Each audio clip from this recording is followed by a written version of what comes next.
Chapter 2, Section 6, Ratio, Proportion, and Percent. In this section, we're going to write ratios, we're going to solve proportions, we're going to solve story problems using proportions, and we're going to also find percents and percentages. And there's a difference between a percent and a percentage. So what we want to do is we want to still use equations, solving equations, as we've been doing in the previous part of this chapter, but we're going to solve a special type of equation called a proportion. And there's really only two steps to most of the proportions that we'll deal with. I'm going to show you that in just a little bit. But really, to solve proportions and to use proportions for story problems and percent problems and such, we have to define what a ratio is. And a ratio is the comparison of two quantities by a quotient. A ratio is typically looking at two quantities that have the same units. For example, we compare the number of, let's say, male students in a classroom to female students in a classroom. That would be two quantities of students. We say that the ratio of A to B, and notice here, we like to use the little word 2 in there, A to B, and we can write it one of three ways, although this is the one that's used most of the time. We can write A to B, we can write A to B with a colon, or we can write it as a fraction. Thus the name of numbers that are written as fractions as rational, because of the ratio of integers here, the ratio of the two quantities. So let's look here. It says write a ratio for each word phrase. And I've already got these kind of worked out for you, but I'm going to go through them with you. It says 7 feet to 4 feet. So I can write 7 feet over 4 feet, and the feet kind of cancel, and I get 7 over 4. Now, 7 over 4 is an improper fraction, but we're not going to change it to a mixed number. We're going to leave it as a fraction. I mean, if we ended up with something like, let's say, 14 over 4, then we would simplify by dividing top and bottom by 2, because if we had 14 over 4, if we divide the top by 2, it goes in 7, the bottom by 2, it goes in 2, and we would leave it as 7 over 2. We still reduce, we just don't change them to mixed numbers. Now, if we get a whole number, let's say we had 12 over 4, we would divide top and bottom by 4, we would get 3 over 1, but we would leave it as 3 over 1. We wouldn't just write it as an integer 3. Now in the next example, notice how the units are different. We have 45 seconds to 2 minutes. This one's in seconds, this one's in minutes. So what we're going to try to do here is we're going to try to match up the units. So it's easier to change minutes into seconds because all you have to do is multiply by 60. So I'm going to leave the 45 seconds alone in the numerator. Notice the first part is the numerator. The second part here is the denominator. All right, so I'm going to leave the numerator the same, but I'm going to multiply by 60 and write 2 minutes as 120 seconds. The seconds will cancel, top and bottom. I get 45 over 120, and if you divide top and bottom by 15, it simplifies down to 3/8. Okay, remember, they want the same units. Now, if you have different units that can't be converted, like instead of feet to second, or feet to inches, or seconds to minutes, let's say that we have, let's say for example, we have a grocery store and we're buying an item like apples, and it's in pounds per price. You know, like so many cents a pound. Well, in that case, one is money, the other is weight. So what we don't have a true ratio. What we typically would think of this as a rate. But what we're going to do is we're going to go ahead and still use the same idea as a ratio here. And we can do this to find what we call unit prices. Now, many years ago, when you went to the grocery store and looked at the price, they didn't tell you how much it was per ounce or per pound or per fluid ounce or whatever, you know, per serving. They didn't do anything like that. They just had a price written down, and then you could look on the box or you can look on the can and see how much was in it. So my wife used to take me shopping with her because she knew I could do the arithmetic in my head and figure out the unit price so that we could figure out which one was the better buy. She didn't want to take a calculator with her. She thought that looked bad. So when you're buying stuff at a store and you want the best price, you want the unit price. Because the unit price will tell you exactly how much per pound, per ounce, and in this first example, it's going to be in per ounce. And we're going to figure out which one's the better buy. The larger size quantity item is not always the best price. You know, most people think that if I buy in bulk, I'm going to get a better price. Well, most times maybe, but not all the time. So you need to do the arithmetic. And to find the unit price, we are going to take the price and we are going to divide it by the amount. so that we can figure out what this is for the price per one amount, per ounce, per pound, whatever it may be. And as I mentioned, this one's going to be in ounces. It says a supermarket charges the following prices for pancake syrup. A 36-ounce container, $3.89. A 24-ounce container, $2.79. And a 12-ounce container is $1.89. Which size is the best price, and what is the unit cost for that size? So I'm going to have to do 3 separate divisions, because that's what's going to happen here. I'm going to have to divide 3 times.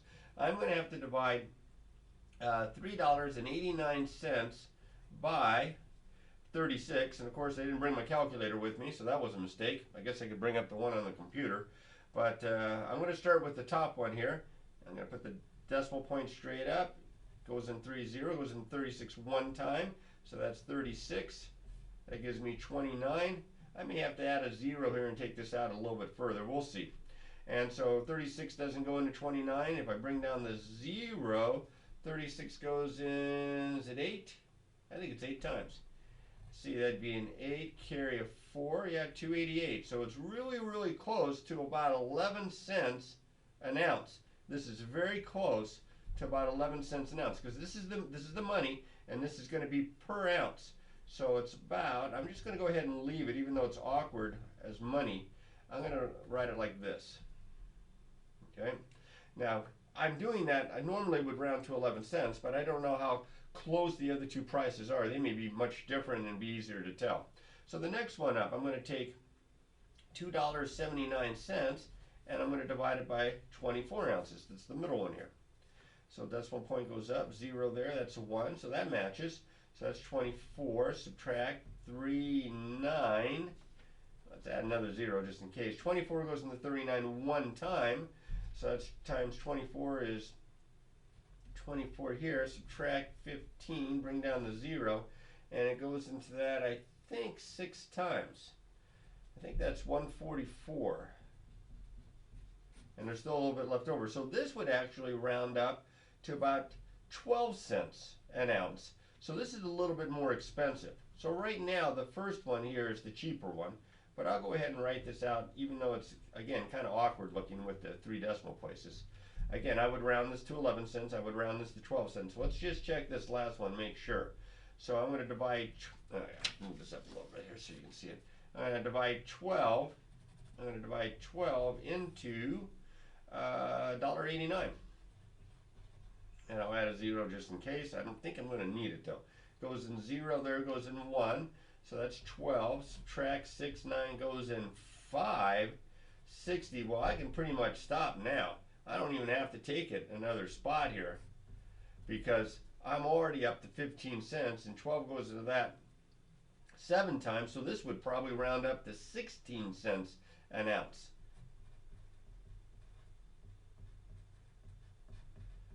So this is actually 11 cents an ounce. This is actually, because I would round up, this is the pennies, I would round up to 12 cents an ounce. And this is actually 16 cents an ounce. So it says, which is the best buy? Well, the best buy is the cheaper amount. So that's this guy right here. So the best buy is the 36-ounce size, and it says what's the unit cost for that? Costing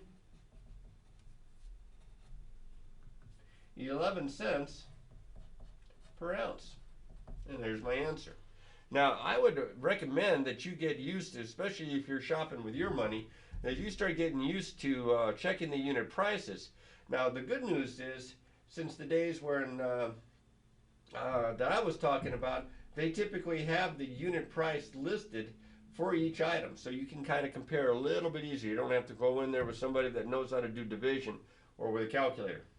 Now, those are all ratios and rates. These are technically rates here, but I'm going to also consider what happens if you take 2 ratios and you equate them. You set them equal to one another. And the proportion is an important idea in algebra. It's a mathematical statement that equates 2 ratios. It says 2 ratios equal to one another. So here's a very kind of general one. I have A to B is equal to C to D. These are 2 ratios set equal to one another. All of these numerators and denominators, the A, B, C, and D, they're called the terms of the proportion. The two terms here in the upper left and the lower right, they're sometimes called the extremes, and the one in the lower left and the upper right, they're called the means. All right, so we have the extremes here and we have the means here, and they're all called terms, and this is a proportion. And as I just said, we read this as A is to B as or equals C is to D. So a key property of the proportions is what we call cross products. The official name of a cross product, you know, when you multiply these two together and you multiply these two together, is the product of the means equals the product of the extremes, but that's a lot to say, so we just call them cross products. Okay, the cross products for a proportion will give you a true statement. If you multiply these two together and you multiply these two together, they're equal. So that allows us to verify, first off, if a proportion is true or false by doing cross products. If I multiply the means together here, I get 99. If I multiply the extremes together here, I get 100. Well, these aren't equal, so this one is false. Not a true proportion. Over here, if I multiply these two together here, 4 times 52 would be 208.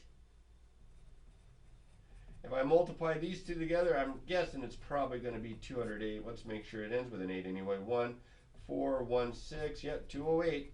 So the product of the means equals the product of the extremes. The cross products are equal, so this is true. All right. Now, we don't always have all four terms given. Sometimes one of the terms of the proportion is a variable, as in the example below. Okay, instead of having all four numbers in the proportion, 3 of them are given, but one has to be found. In this case, the first term here, the one in the upper left is first term, second term, third term, fourth term. The first term here is a variable. Well, we can still use cross products to figure it out. Now, you don't have to sit there and say, well, wait a minute, what would I multiply times 6 to get 42? I'll multiply, you know, you don't have to do that. What you're going to do here instead is you're going to multiply this way, and multiply this way, multiply the extremes, I get 42x. I went ahead and put the extremes first, multiply the means, that would be what, 210. And then I have a nice little equation just like the ones that we saw way back in section 2. I'm going to divide both sides by 42, and it goes in 5 times. Now I'll be honest with you, when I was first introduced proportions, they didn't really show cross products. What they were kind of emphasizing was the idea of your times tables. So they would try to figure out, okay, 6 times 7 is 42, so what times 7 is 35? Well, 5 times 7 is 35. And they kind of did it that way. And that's fine as long as it comes out evenly. But when you start getting like what times this number gives me this number, and it's a fraction or a decimal, and it's not so easy to figure out, then that becomes more of a problem. That's why we can use the cross products. Plus, we may end up having a variable expression in for one of the terms. Instead of just an x, it might be something like x plus 5. And then we definitely want to use cross products and use our algebra. Speaking of such a thing,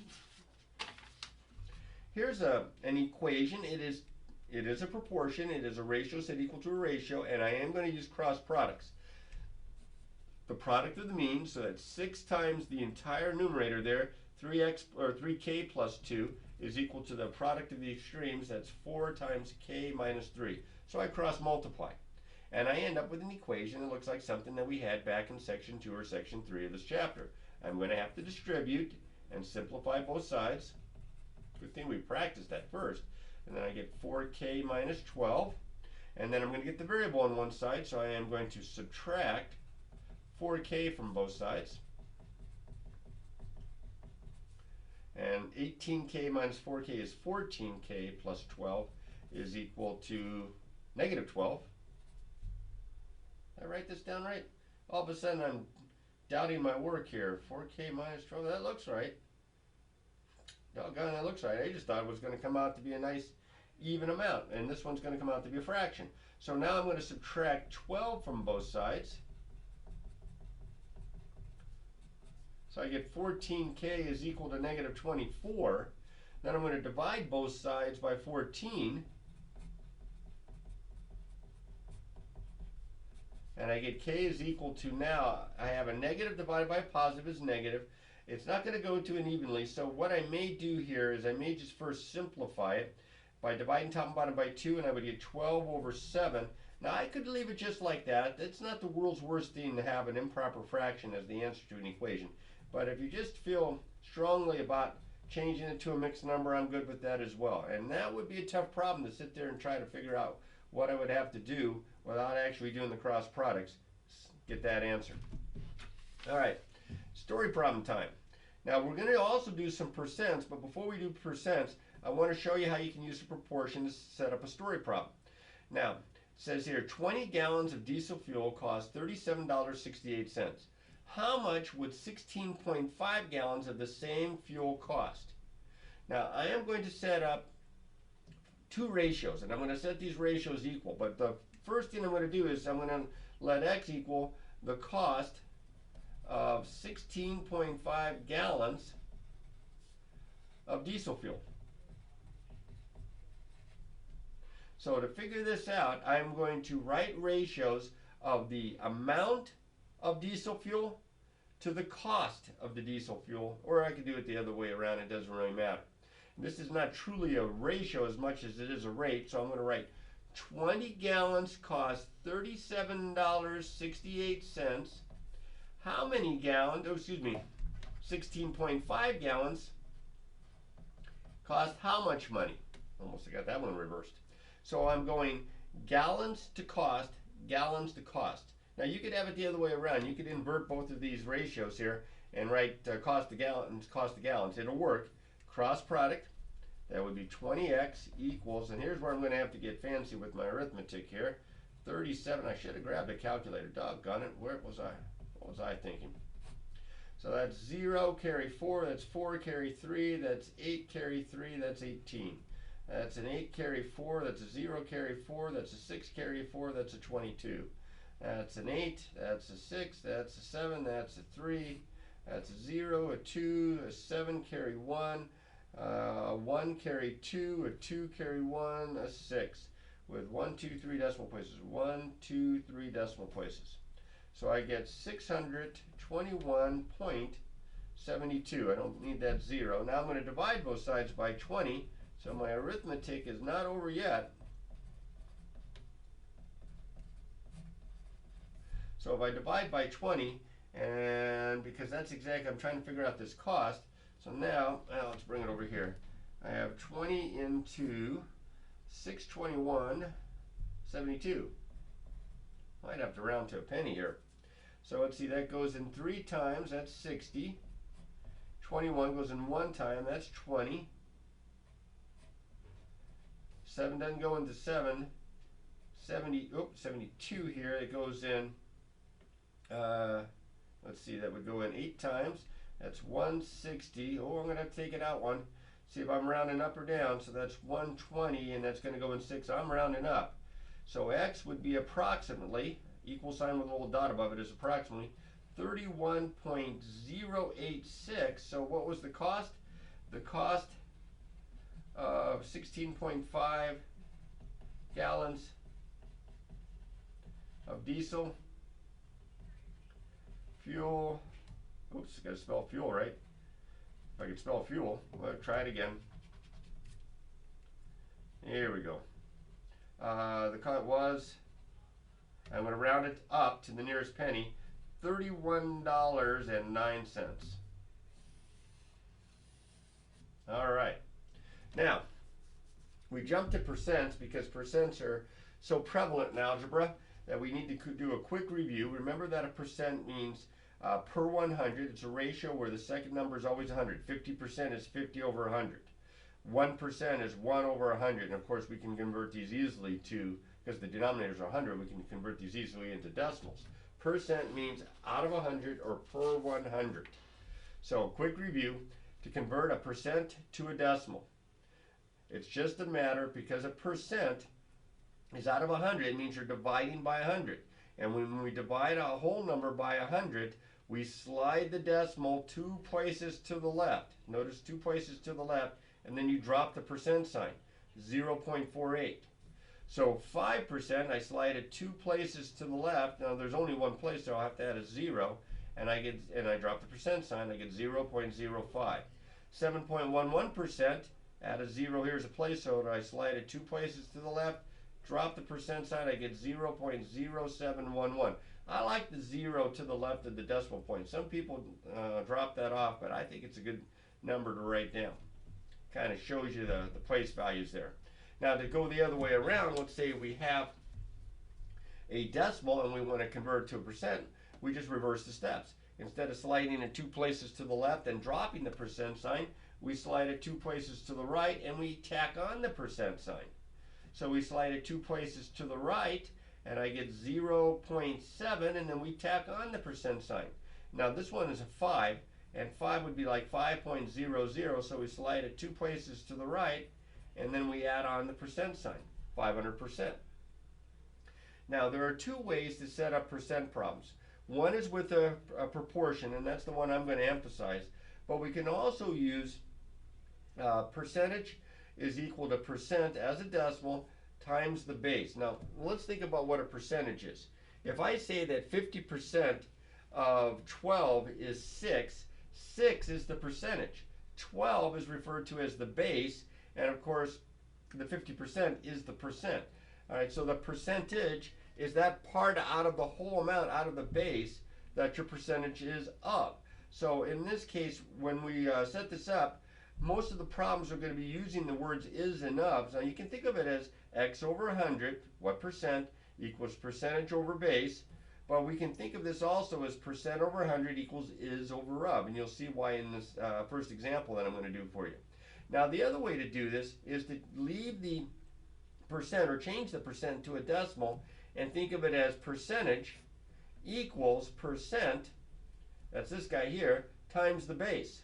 We're just leaving the percent as a decimal, so that's this part here, right here. So it's just like we cross multiplied and solved anyway. Solve each problem. What is 6% of 80? The of is almost a tip off every time that's your base. So this is my percent. I'm trying to find the percentage. So if I use a proportion, I'm going to write 6 over 100 equals is, which is what we don't know, that's our percentage, call it x, over of, which we do know is 80. And then I solve this. I cross multiply. You guys should remember doing this. 480. This should be just review here. Divide both sides by 100. I remember doing a lot of percents back when I was in good old Mr. Jennings' class. 480 divided by 100. Remember, when you divide by 100, it's just like sliding the decimal 2 places to the left. I'm going to get 4.80 or 4.8, and there's my answer. All right, let's try a couple more here real quick, and then we'll do a story problem or two. 16% of what number is 12? Now, in this case, the is a tip-off that it's the percentage. This is clearly my percent because it's got the percent sign. Of what number? This is my base right here. So I'm going to write this as is over of. I'm going to say 16 over 100, 16%, equals is, which is 12, over of, which is what I don't know, call it x. Cross multiply, I get 16x equals 1200. Divide both sides by 16. I think that's going to go into it evenly here. Let's see. X equals, and again, it's nice to have a calculator by so you don't have to spend quite so much time doing long division. Goes in, let's see, 6 times. That would be 96. Is it 7 times? It's 7 times. 7 times, so that would be 112. So that's 8, bring down a 0, and it goes in 5 times. Yep, 5 times, that's 80. Oh, that was nice. So it comes out to be 75. So 16% of 75 is 12. Kind of cool. What percent? Now this time I don't know the percent, but I have my of 75 is 90. So there's my of, there's my is. What percent means x over 100 equals is over of 90 over 75. Now this looks odd because this is an improper fraction, but I'm just going to get a percent that's bigger than 100%, that's all. So I can cross multiply, I get 75x equals 9,000, and I divide by 75. 75, good Lord, into 9 1,000. We have to tack a percent sign onto this. That's going to go 1, 75, 15, 0, goes in twice. Oh, right on the nose, and a 0. So this x is equal to 120, so my answer is 120%. Okay, because I was just figuring that out of 100. I want to write it as a percent. What percent? 120%. Now, there are so many different kinds of applications that involve percents. Interest on a loan, how much money you leave as a tip. When you go someplace, you know, they're always talking about big sales and discounts and commission. People earn commission that are salesmen, realtors, car salesmen. All of these involve percents. So many percents in statistical analysis. You know, even in something like sports here. This got kind of cut off here because I was trying to cover up. There we go. It says a winter coat is on sale for $48. The regular price is $120. That's a good sale. What percent of the regular price is the savings? Well, how much are we going to save? Well, if it's normally $120 and it's on sale for $48, we're going to save $72. This is our savings, but it's not our percent of savings. It says what percent is the savings. We have to figure that out. So we're going to say what percent, x over 100, x is our percent of savings, is equal to is over of. Well, in this case, we're basing the savings to the regular price. So 72 to 120. I'm going to cross multiply. I get 120x is equal to 7,200. I'm going to divide, oops, let's not be lazy now. I'm going to divide both sides by 120. And I am going to get a cool, looks like 60. So, there is a 60% savings on the regular price, which means you're paying 40%, you're saving 60%. Nice. Even my wife would like a deal like that.